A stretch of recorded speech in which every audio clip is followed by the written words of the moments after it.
Okay, so ito, meron na naman tayong Birchman, no? Yan, sa atin din bumili ng battery way back 2025 ng March. So, ito, 3 years mahigit na yung kanyang brake fluid.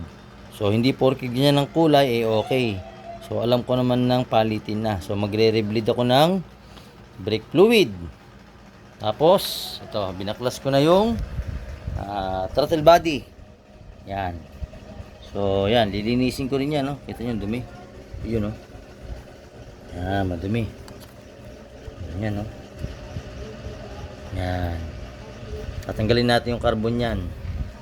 Tapos, ito. Yan, yung CVT nya. Lilinisin natin. So, marumi na. Yan, yung buong CVT, magbabaklas ako nyan. Throttle body. Maglilinis din tayo. 3 years na. Ako lang nagme-maintain ng motorsiklo niya ever since. So, wala pa ring gas-gas yung bola. Ha? Wala pa ring tabas. Yan. So, maayos pa rin lahat ng pyesa. Medyo maingay lang kasi yung slider piece is maluwag na. So, ito lang yung napansin ko kumakalansin. Siguro, papalitan na lang din namin. Ayan. Yan. So, nakakalas na, oh. Maalog, tapos, yan. Oh. Or gagawin ko na lang ng diskarte muna. Kasi medyo mahal din ang piyesa nito. Yan. So, yan. Slider piece, no? Yan. Tapos, yan. CVT, linisin. Magneto, linisin, no? So, pansin nyo, hindi masyadong kinakalawang, no? Kasi nga, ang ginagawa ko lang dito ay pagkatapos kong linisin, pinapahiran ko lang po ng grasa. Yan, grasa lang po yung pinapahid ko dyan, no? Hanggang ngayon, maayos pa rin yung magneto nya.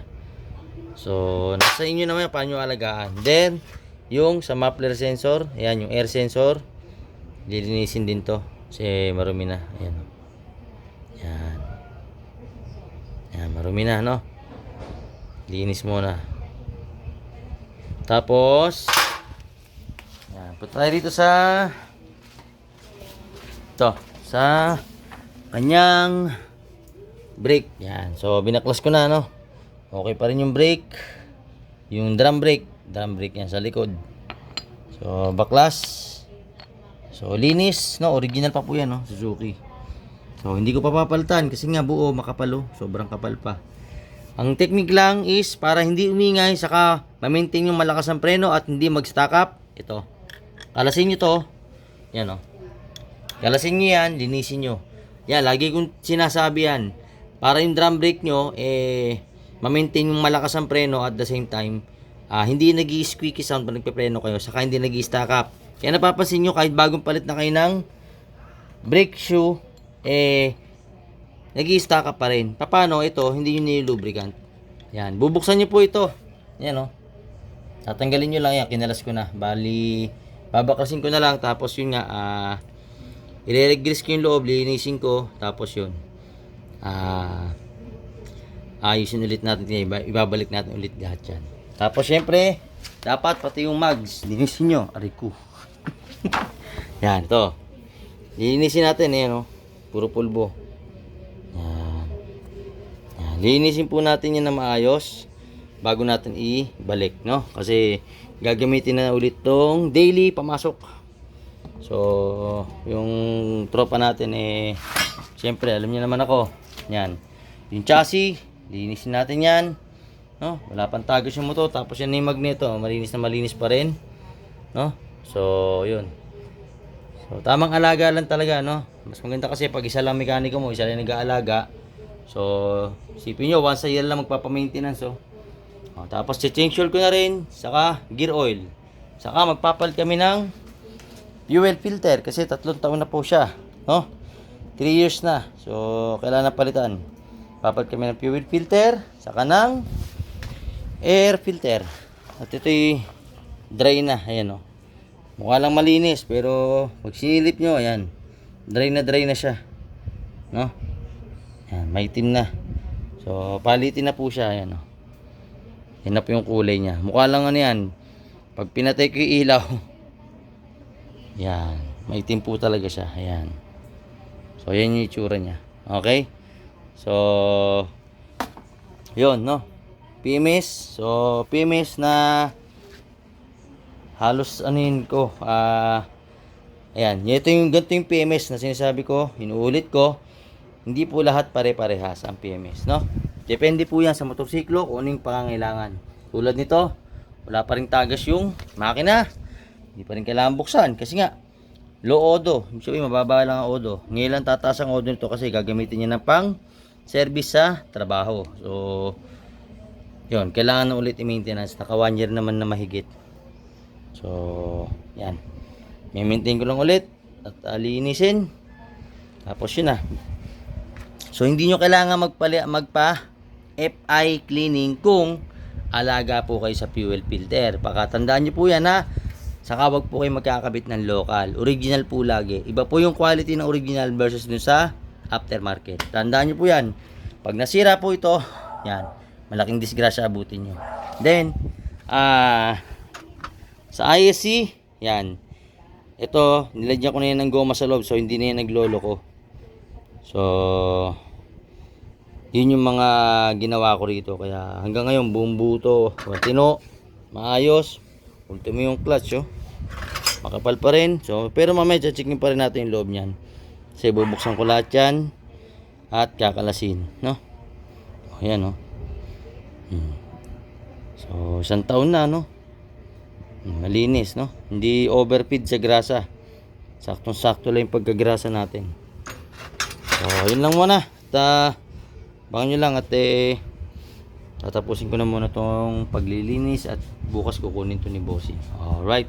Ayun, tapos na nating linisin yung motor. Naikabit na natin mga papalitan, no? Yan, dito na itong basura. Yung air filter. Yan, yung mga pyesa, no? Kompleto. Yung spark plug. Yung spark plug, air filter, fuel filter. No, napalitan na natin siya. Tapos magneto cleaning, rear brake hub cleaning. Ito binuksan natin to. Tapos gear oil, change oil. Tapos ito yung preno. Ngayon ayan yung kulay, no. Hindi na siya madilaw. Clear na ulit, no, clear. Yan, clear na, oh. Yan, klaro na. Kumpara niyo yung luma, ito yung luma, oh. Madilaw na madilaw. Yan.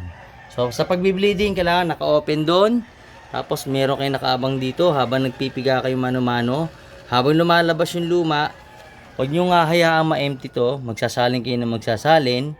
So, mano-mano lang. Habang nagpipiga kayo rito, hihinto nyo yung piga. Pag malapit na maubos, or pag nandun na sa low, yan, nasa low na, salin na kayo.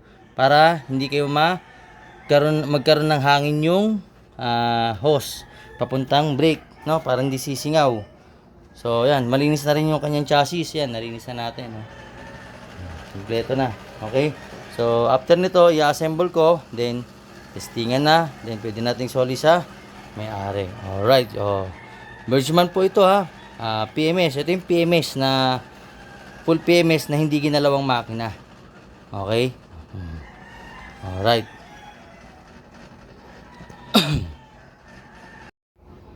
Okay. So, ito na yung motorsiklo. Bergman Street 125, tapos na yung ating pagpo-full PMS, no? So, yan. Pag iniiwan nyo talaga yung motor, naiisipan kong linisin, no? Pinakikintab ko, no? Dinidetail cleaning ko. Saka yun nga. So, maraming ginawa, no? Rear hub brake, front brake, throttle body, magneto, CVT, spark plug, change oil, change gear oil. Tapos, yun nga, detail cleaning, no, pati chassis. Yan. Tapos change fuel filter, change air filter. So yun yung package ng PMS ko.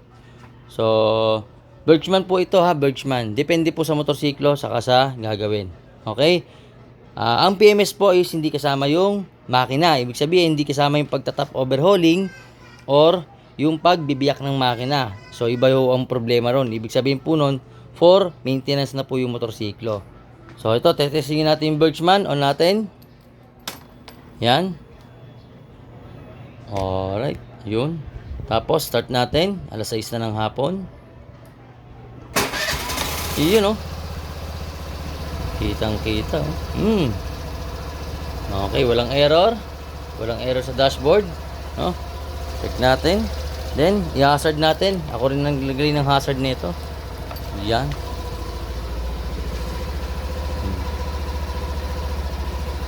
Okay.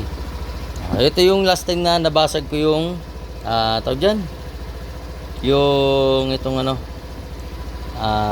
visor. Nabasag ko yung visor niya. So, yan. Ako yung nagpalit nito. Kasi nga, winasak ko yung dito sa gilid dahil hindi ko matanggal yung tornilyo. Ako na rin nagpalit ng tornilyo niyan. Okay? So, ito na yung Birchman. Tapos na. So, babalikan sa may-ari. At sa mga nais paggawa, PM nyo lang ako, no? JGA Humble Works sa aking Facebook page, YouTube, and sa TikTok ko, Jason B. Sevilla, saka sa Facebook main ko, Jason B. Sevilla. So, yun lang. At sa mga nais paggawa, sabi lang kayo. PM nyo ako or pwede nyo akong kontakin sa contact number ko na nilalagay ko doon. Alright?